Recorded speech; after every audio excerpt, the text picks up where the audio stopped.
Hello and welcome back. Math series का पहला topic हमारे पास था कॉन्सेप्ट ऑन प्राइम नंबर कि प्राइम नंबर के क्या क्या कैरेक्टरिस्टिक होते हैं, क्या क्या क्वालिटीज होती हैं। उस कॉन्सेप्ट को समझे थे। उसी कड़ी को आगे बढ़ाते हुए अब हम देखेंगे प्राइम नंबर में कौन कौन से एग्जाम में कैसे कैसे प्रकार के क्वेश्चंस पूछे जा सकते हैं और अब तक कैसे क्वेश्चन पूछे हुए हैं। तो बहुत इंपॉर्टेंट टॉपिक है आपका प्राइम नंबर, जहां से अक्सर एग्जाम में क्वेश्चन पूछता है। ये पहला, ये आपको बोला है दो अंकों की ऐसी कितनी अभाज्य संख्या है, ठीक है, 2 डिजिट प्राइम नंबर, जिसको हम रिवर्स भी करेंगे तो आपको प्राइम नंबर ही मिलेगा। आपको 2 से लेकर 100 तक, मतलब 1 to लेकर 100 तक आपको पूरे आपको याद होने चाहिए प्राइम नंबर मुंह जबानी, बहुत बहुत इंपॉर्टेंट है। 2, 3, 5, 7, 11, इट्स 13, 17, 19, 23, 29, 31, 37, 41, 43, 53, सॉरी 47, 53, 59, 61, 67, 71, 73, 79, है ना, 79, फिर आपका 83, फिर आपका 89, फिर आपका 97। ये आपके प्राइम नंबर्स हैं। 1 से लेकर 100 तक आपको पूरा याद रखना ही पड़ेगा, बहुत इंपॉर्टेंट। आप वहां जाके देखेंगे तो आपको पूरा लिखाया था और आपको ये भी बताया था कि 1 से लेकर 200 तक कितने, 1 से लेकर 500 तक कितने हमारे पास प्राइम नंबर हैं। अब इसको रिवर्स करते हैं तो 11 के यहां पर 11 एक बनेगा, ठीक है, 13 का 31 ये बनेगा, 17 का 71 ये बनेगा, 19 का 91 नहीं बनेगा, 23 का 32 92 नहीं बनेगा, 31 का 13 बनेगा, 37 का 73 बनेगा, ये नहीं बनेगा, ये नहीं बनेगा, ये नहीं बनेगा, 35 नहीं बनेगा, 95 नहीं बनेगा, 16 नहीं बनेगा, 76, 71 का 17 बनेगा, 73 का 37 बनेगा, 79 का 97 बनेगा और 97 का ये बनेगा। तो कितना हुआ, 1 2 3 4 5 6 7 और 8, तो ये हमारा आंसर आ जाएगा 8। ठीक है, बहुत बहुत इंपॉर्टेंट क्वेश्चन है आपका। Now the second one, the sum of two distinct prime numbers is 73, what is their difference. दो अभाज्य संख्याओं का योग कितना दिया हमारे पास, 73। अगर मैं दो ऑड नंबर को जोड़ता हूं, अगर मैं दो ऑड नंबर को जोड़ता हूं, ठीक है, तो भी मुझे इवन मिलेगा, सम संख्या मिलेगा। और अगर मैं दो इवन नंबर को जोड़ता हूं तो वो भी किस कंडीशन पे मेरे को यहां पर क्या मिलेगा, तो भी मेरे को इवन ही मिलेगा, सम संख्या मिलेगा। अगर दो विषम संख्याओं को जोड़ूंगा तो भी सम मिलेगा, दो सम को जोड़ूंगा तो भी सम मिलेगा। किस कंडीशन में मुझे यहां पे क्या मिल सकता है, विषम मिल सकता है, अगर एक संख्या यहां पर क्या हो, अगर एक संख्या यहां पर सम हो और एक संख्या यहां पर क्या हो, विषम हो। और हम ये जानते हैं कि सिर्फ दो ही इकलौती ऐसी संख्या जो अभाज्य है, तो 2 + 71 करेंगे तो ही हमको यहां पर क्या मिल सकता है, 73 मिल सकता है। तो दोनों का अंतर बोलेगा तो कितना हो जाएगा, 69। ये हमारा आंसर होगा। क्लियर हो गया second question. Now the third one, let p be a prime number greater than 3, what is the remainder when p² - 1 divided by 12। ये हम जानते हैं कि अगर मान लो कोई सा भी प्राइम नंबर अगर वो 3 से बड़ा होगा तो वो 6n ± 1 के फॉर्म में होगा। ये हम जानते हैं, कोई सा भी होगा प्राइम नंबर बड़ा होगा 3 से तो 6n + 1 - के फॉर्म में आते हैं। अब ठीक है, इसको हम p का वैल्यू मान लेते हैं। अब अगर इसका स्क्वायर करते हैं तो ये हो जाएगा 36n² ± 12 के और +1, ये हमारे पास आएगा। अब अगर बोला है कि मान लो इसमें से एक घटा देते हैं, यहां पे 1 को माइनस कर देते हैं, तो ये पूरा कट गया। तो ये जो नंबर है इसमें अगर मैं 12 कॉमन लिया तो यहां पर बचेगा 3n² ± और ये n है ना, ठीक, प्लस माइनस यहां पर क्या बचेगा, 1। तो इसका मतलब वो नंबर हमेशा किससे डिवाइड होगा, 12 से डिवाइड होगा। ठीक है, अच्छा 12 से, 12 से डिवाइड होगा। अच्छा वो 12 से भाग दिया, शेषफल क्या बचेगा, 0। ठीक है, ठीक है, ये हम जानते हैं, मैंने बता दिया था कि किससे डिवाइड होगा, तो अपना आंसर 12 आ गया था।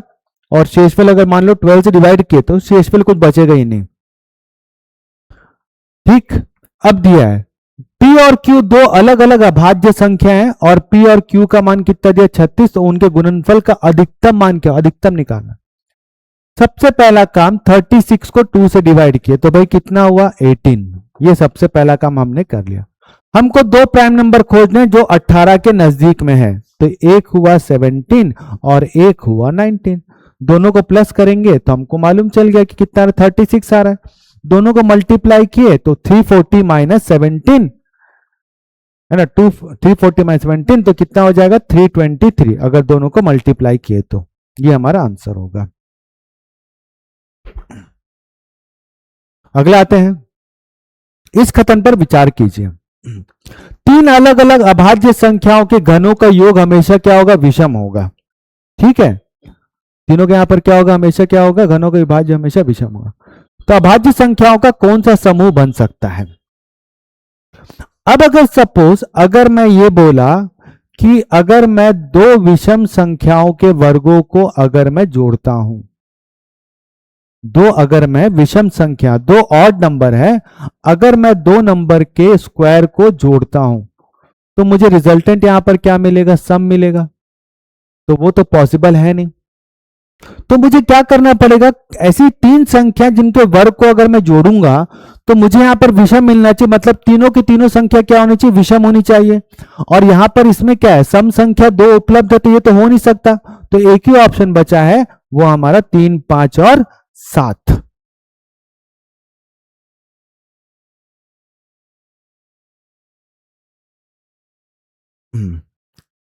मान लीजिए P एक अभाज्य संख्या, यदि P स्क्वायर माइनस 1 भी एक अभाज्य संख्या, तो P के कितने मान संभव है, एक ही मान संभव होगा।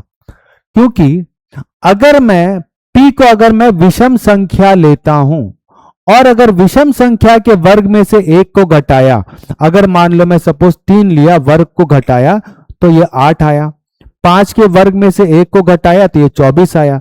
तो मतलब ये जो हमको मिलेगा वो सम संख्या मिलेगा, और सम संख्या हमेशा किससे भाग होता है, 2 से भाग होता है। तो जो 2 से बड़ा कोई संख्या और जो 2 से भाग जाएगा तो वो तो अभाज्य होगा नहीं, भाज्य संख्या में आ जाएगा। तो सिर्फ इकलौती संख्या 2 ही है, 2 के वर्ग में से एक घटाया तो 3 होगा। तो ऐसी सिर्फ एक ही संख्या जिसके वर्ग में से अगर एक घटाया तो आपको वो अभाज्य संख्या मिलेगा। ये हमारा आंसर हो गया 1। क्लियर हुआ, ठीक। नाउ द नेक्स्ट वन, यदि P और P+2 दो अभाज्य संख्या ट्विन प्राइम है और P बड़ा है 3 से, तो इन ट्विन प्राइम्स का योग हमेशा किससे डिवाइड होगा। तो ये तो हमको बता दिया, अगर मान लो सपोज दो अभाज्य संख्या हैं और वो n और n+2 के फॉर्म में है, मान लो सपोज 5 बोला और यहां पे 7 बोला, ठीक है, ट्विन प्राइम अगर मैं लिया तो यहां पे मैंने 11 लिया और यहां पे 13 लिया, इस तरीके से होगा। यह हम ये जानते हैं 3 से बड़ी अभाज्य संख्या होगा वो 6n+1 और 6n-1 के फॉर्म में होगा, ये हम जानते हैं। और इनके बीच में 2 का अंतर है, जैसे यहां पर P और P+2 है, यहां पर P है और यहां पर P+2, मतलब दो संख्याओं के बीच में 2 का अंतर है, और यहां पे हम समझ गए इनके बीच भी 2 का अंतर है। तो अगर मैं दोनों का योग करूंगा तो ऑब्वियस सी बात है ये संख्या हमेशा किससे भाग जाएगा, 2 से भाग जाएगा। जैसे आपको इससे पहले P का वर्ग -1 बताया था, वो भी सेम इसी कॉन्सेप्ट पे चल रहा है। ठीक, अगला क्वेश्चन पे आ जाते हैं। If the product of two prime number is prime, दो अभाज्य संख्याओं का गुणनफल भी क्या होगा, अभाज्य होगा। तो कंफर्म उसमें एक नंबर क्या होगा, 1, और दूसरा क्या होगा, अभाज्य संख्या। मतलब 1 को अगर मैं किसी अभाज्य संख्या से गुना करूंगा तो मुझे यहां पर क्या मिलेगा, अभाज्य संख्या ही मिलेगा। तो ये हमारा आंसर हो गया, एक संख्या और दूसरी आपकी अभाज्य संख्या है। ठीक, now the 9th, which type of number है एग्जैक्टली 3 फैक्टर्स, बताया था आपको किस नंबर फैक्टर होगा। अगर हमारे पास कोई प्राइम नंबर P है और उसका अगर क्या करेंगे, वर्क करेंगे, तो उसी तभी उसके यहां पर क्या होंगे, 3 फैक्टर्स होंगे, उसके अलावा कोई सा भी नहीं होगा। और इसका 3 फैक्टर क्या होगा, अगर मान लो P एक प्राइम नंबर है और ये उसका वर्क किया तो इसके यहां पे 3 भाजक होंगे, 3 फैक्टर्स होंगे। वो कौन कौन सा होगा, 1 होगा, P होगा और P² होगा। ठीक है, जैसे फॉर एग्जाम्पल अगर मैं सपोज 3 लिया तो 3 का स्क्वायर कितना हुआ, 9, तो 1 हुआ 3 हुआ और 9, तो इसके 3 ही भाजक होंगे। ये हर अभाज्य संख्या के लागू होगा। ठीक। If the product of 3 prime numbers, अगर 3 अभाज्य संख्याओं का गुणनफल 385 दिया तो हमको सम निकालना है। अब यहां पे 385, तो ऑब्वियस सी बात है 385 किससे डिवाइड जाएगा, 5 से भाग जाएगा, तो मतलब मुझे एक अभाज्य संख्या क्या मिल गई, 5। तो 5 को मैं इससे भाग किया तो मुझे यहां पर क्या मिलेगा, 77। अब 77 को 2 प्राइम नंबर के प्रोडक्ट में लिखना है तो वो यहां पर क्या होगा, 7 × 11, यही होगा। तो 3 अभाज्य संख्या क्या हो गई, 5 हो गई, 7 हो गई और 11। हमको क्या निकालना है, तीनों का योग निकालना है। 5 और 7 कितना हुआ, 12, 12 + 11 कितना हुआ, 23। 23 इसमें ऑप्शन में नहीं दिया है तो हमारा आंसर ये होगा।